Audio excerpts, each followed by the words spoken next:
Hello friends, आप सभी का यूट्यूब चैनल पे स्वागत है।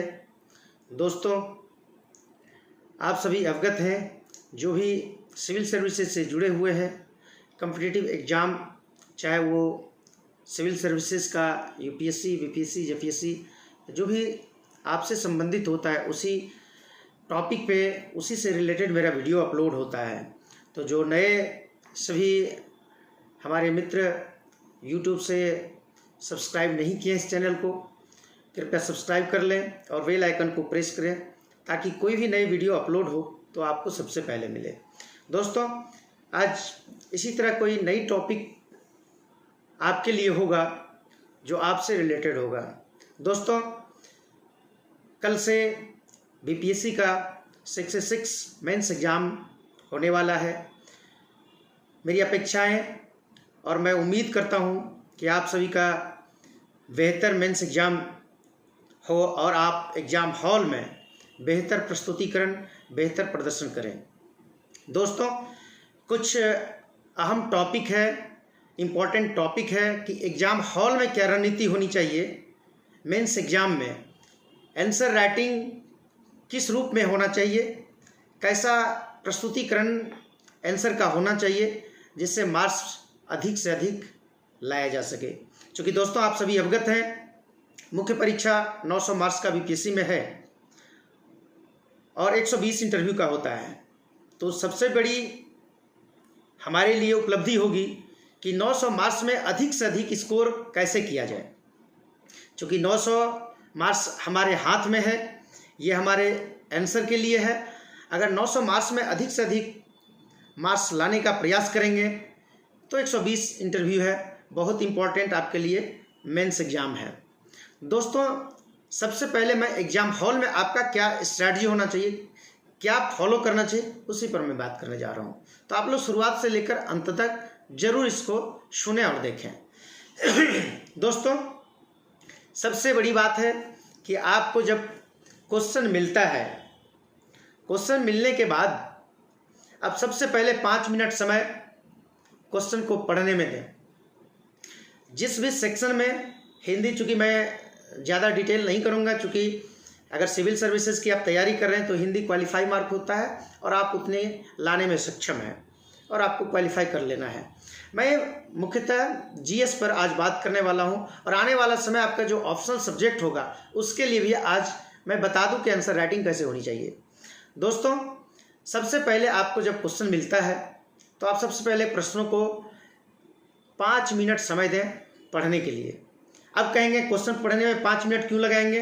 दोस्तों, वहाँ कई खंडों में कई प्रश्न होते हैं, सभी प्रश्नों को सबसे पहले आपको पढ़ना चाहिए और उसमें यह देखें कि क्वेश्चन का सेक्शन ए, सेक्शन बी या सेक्शन सी या जिस रूप में भी, जिस सब्जेक्ट में पूछा जा रहा है, कितने प्रश्नों का, मान लिया 4, 5, 3 जो भी प्रश्न पूछे गए उसमें जितना आपको लिखना है, उन सेक्शन के प्रश्नों को यह जरूर पढ़ लें कि डिमांड क्या किया जा रहा है, क्वेश्चन में पूछा क्या जा रहा है। ऐसा नहीं दोस्तों कि पढ़ कर गए हैं, क्या पूछा है देखे नहीं, अच्छा सिपाही विद्रोह पूछा है, सिपाही विद्रोह में क्या क्या पूछा है। अगर पटना कलम पढ़ के गए हैं तो पटना कलम में क्या क्या पूछा है, हमको यह देखना है। ये नहीं कि पढ़ के गए बस वहाँ जाके छाप दिए। दोस्तों, छाप देना इम्पोर्टेंट नहीं है, यानी कि आप रटे रटाए जाके सिर्फ उतार दिए, वहाँ मार्क्स आपको नहीं मिलेगा। आप यह देखें कि उसमें पूछा क्या जा रहा है। और मैंने बहुत पहले भी बताया था कि सबसे पहले प्रश्नों को कूल होकर पढ़ें और फिर उसको ब्रेक करें कि कितने खंडों में क्या क्या लिखना है। आपको पता है कि सबसे पहले इंट्रोडक्शन, अपना भूमिका को लिखेंगे, फिर उसको ब्रेक करेंगे कई खंडों में क्या पूछा गया है। अगर आलोचनात्मक पूछा गया या विवेचना करने के लिए पूछा गया या वर्णन करने के लिए पूछा गया, किस चीज़ के लिए वर्णन करने के लिए पूछा गया है। भूमिका के बाद जो पूछा गया थीम, उसका बॉडी है, उस बॉडी को पैराग्राफ चेंज करके या पॉइंट वाइज करके लिखेंगे और लास्ट में हम कंक्लूजन करते हैं, समीक्षा करते हैं जो 5-10 लाइन में होता है। तो सबसे पहले प्रश्नों को आप सावधानी पूर्वक पढ़ें, समय जरूर दें 2, 4, 5 मिनट। इसके बाद आप नंबरिंग करें कि प्रश्न को आपके लिए जैसे होता है कि आप 5 दिन पहले, 2 दिन पहले जिस प्रश्न को पढ़ के गए हैं, स्वाभाविक उसको अच्छे से आप लिखेंगे और सबसे पहले यह मानकर ही जाना है एग्जाम में कि जो पूछा जाएगा मैं सब कुछ जान रहा हूँ, इसे निगेटिव माइंड में नहीं लाना है। आप यह मान के जाइए कि एग्जाम में जो भी पूछा जा रहा है वो सब आप जान रहे हैं। अब वहाँ एग्जाम हॉल में यह देखना है कि जो प्रश्न पूछा जा रहा है वो सबसे बढ़िया मैं किसको लिख सकता हूँ। लिखना तो आपको सब है, आप उसको नंबरिंग करें कि सबसे पहले कि हम किस प्रश्न को पहले लिखें। जो प्रश्न को आप सबसे बेहतर तरीके से लिख सकते हैं आप पहले उसको लिखिए। फिर दूसरे नंबर को आप चुनिए कि दूसरा मैं कौन सा लिखूं। पहले प्रश्न को लिखने के लिए चूंकि समय सबके लिए आपका उतना ही है और मार्क्स उतना ही है, एक प्रश्न का आंसर लिखने में जितना मार्क्स आएगा दूसरे में भी उतना ही आएगा, तीसरे चौथे पांचवें में भी उतना ही मार्क्स आने वाला है। लेकिन दोस्तों पहला प्रश्न अगर आप उत्तर लिखने जा रहे हैं तो उसकी प्रस्तुतिकरण अच्छे से होनी चाहिए। दूसरे तीसरे के बनिस्पत 2-4 मिनट इसमें समय अधिक भी लगता है, नो इशू, आप उसको पहला लिखिए। चूँकि पहला इंप्रेशन आपका सबसे अच्छा इंप्रेशन होना चाहिए। और आप जब एग्जाम में लिखते हैं तो फ्लो में लिखें, सीक्वेंस में लिखें, पैराग्राफ का जरूर उपयोग करें। फ्लो चार्ट जहाँ मैप की आवश्यकता है वहाँ जरूर ये लिखें। अगर इंटरनेशनल रिलेशन या करेंट इशू से रिलेटेड कहीं कोई मैप का आवश्यकता है तो उसको जरूर, ऐसा नहीं कि मैप ऐसे ही बना दिए, मैप की आवश्यकता है तो वहाँ मैप दीजिए। जहाँ पैराग्राफ चेंज करना है वहाँ पैराग्राफ चेंज, जहाँ फुल स्टॉप लगना चाहिए वहाँ फुल स्टॉप लिखिए, जहाँ कॉमा लगना चाहिए वहाँ लिखना ही चाहिए क्योंकि आपने प्रैक्टिस भी किया है। दोस्तों यह बहुत मायने रखता है कि आप लिखते कैसे हैं। एग्जाम में आपके दिमाग में बहुत कुछ है लेकिन आप उसकी प्रस्तुतिकरण कैसे करते हैं। चूँकि आपके जानते हुए चीज़ों को अगर वहाँ प्रस्तुतिकरण प्रेजेंटेशन नहीं हुआ तो किसी काम का नहीं।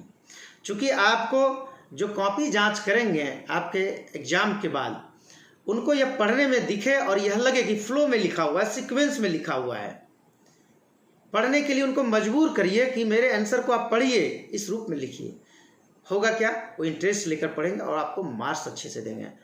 लेकिन आप यूं ही बिना सीक्वेंस का बिना तौर तरीके से लिख दिए तो वो पढ़ेंगे ही नहीं, नंबर ऐसे ही जनरल मार्क्स कर देंगे। तो पढ़ने के लिए मजबूर करिए तो क्या होगा कि आपको मार्क्स अच्छा आएगा।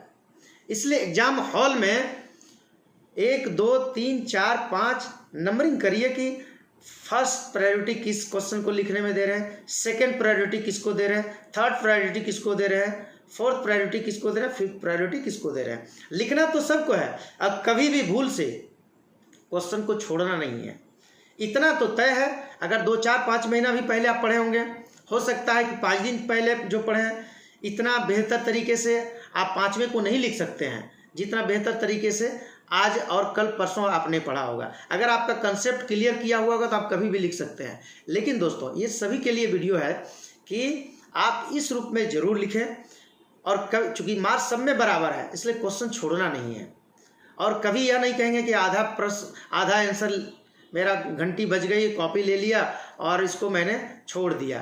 दोस्तों वहाँ आप फिर वंचित हो जाएंगे मार्क्स से और आप फिर रेस से दूर हो जाएंगे। इसलिए आपको पहले के बाद, पहले में अगर 2, 4, 5 मिनट ज़्यादा भी लगता है नो इशू, लेकिन इसके बाद आपको स्ट्रेटजी इस रूप में बनाना है कि सभी में उतना ही समय देना है जितना सभी का आंसर आपका कंप्लीट हो जाए।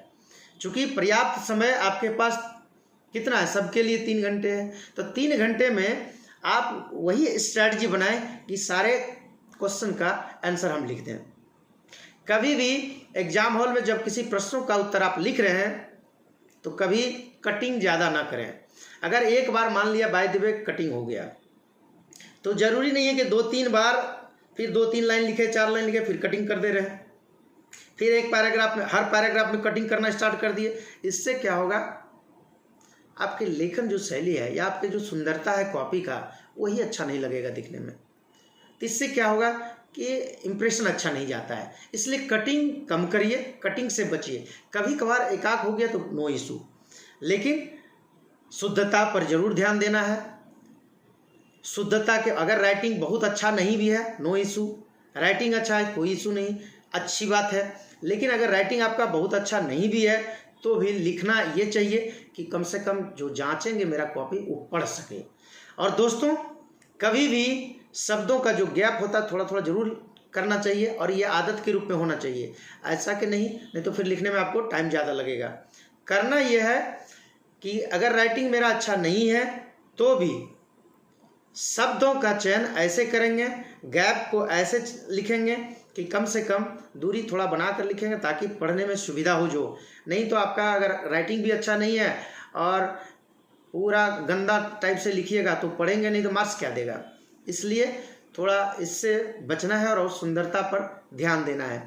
जहाँ तक पैराग्राफ चेंज करने का है, जहाँ तक चौथाई छोड़ने की बात है, दोनों तरफ से 4 हिस्से में बांट दीजिए और साइड वाले में आप लाइन किया हुआ होगा और उसमें आप छोड़कर लिखिए। कभी भी लेफ्ट के जो पेज जो छोड़ा हुआ है भाग, उस भाग में कभी नहीं लिखिए, उसके अंदर ही लिखिए। ऊपर में भी लाइन किया हुआ होगा, ऊपर में भी नहीं लिखना है। तो बीच में आप लिखने का प्रैक्टिस करें और कभी भी अशुद्धि का नहीं प्रयोग करेंगे। पैराग्राफ चेंज जहाँ होना है तो जहाँ चेंज होता है वहीं से फिर नीचे से स्टार्ट करना है।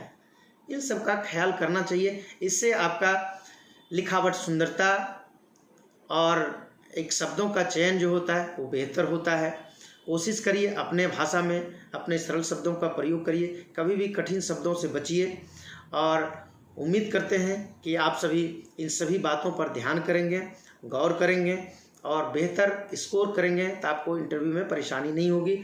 और जब मेंस में अच्छा स्कोर होगा तो स्वाभाविक है, इंटरव्यू 120 मार्क्स का होता है और 900 मार्क्स का मेंस होता है। आप इधर बेहतर स्कोर करेंगे तो वहाँ फाइनल सिलेक्शन में आपको कोई परेशानी नहीं होगी और टॉप 10 में आप आएंगे। और इस तरह का स्ट्रेटजी का फॉलो जरूर करना चाहिए, क्योंकि एग्ज़ाम हॉल में ही आपने आज तक जो पढ़ा होगा और इसकी प्रस्तुतिकरण अगर आप बेहतर तरीके से करते हैं। बहुत बार मैंने देखा है स्टूडेंट की तैयारी बहुत अच्छी होती है लेकिन एग्ज़ाम हॉल में कहते हैं कि मेरा ये छूट गया और ये नहीं हो पाया। ऐसा नहीं करना है। और कभी कभार ऐसा भी होता है कि आपसे कम तैयारी करने वाले एग्ज़ाम हॉल में बेहतर करते हैं और वो आपसे अच्छे परफॉर्म कर लेते हैं। तो दोस्तों इन सब चीज़ों का ख्याल करना चाहिए, इन सब बातों पर ध्यान देना चाहिए ताकि आपका बेहतर हो सके। इसलिए इन सब बातों को ख्याल करिए। और एग्ज़ाम हॉल में मैंने सोचा कि आपको इस स्ट्रेटजी को बता दूं ताकि मैंने जिस स्ट्रेटजी को फॉलो किया था वही स्ट्रेटजी आपके बीच में आज रखा हूं। कोशिश करता हूं कि आपके जो बेहतर हो सकता है उसी प्रकार का मैं वीडियो लाऊं। दोस्तों मुझे उम्मीद है कि यह वीडियो आपके लिए फ़ायदेमंद होगा और कैसा वीडियो लगा आप ज़रूर कमेंट में बताएंगे। हर एक बीपीएससी के एग्ज़ाम्स में जो मेंस का एग्ज़ाम होता है इस स्ट्रेटजी को ज़रूर फॉलो करिए, आपकी सफलता आपकी कदम चूमेगी। और विशेषकर जो 66वीं बीपीएससी मेंस का एग्ज़ाम होने वाला है इसमें आप लोग बेहतर करिए, मुझे उम्मीद है और आशा है और मेरी शुभकामनाएं आपके साथ है। आपके उज्जवल भविष्य की कामना करता हूं और कल के एग्ज़ाम के लिए उन सभी अभ्यर्थियों के लिए जो कल पार्टिसिपेट हो रहे हैं ऑल द बेस्ट, अग्रिम शुभकामनाएं। Thank you so much.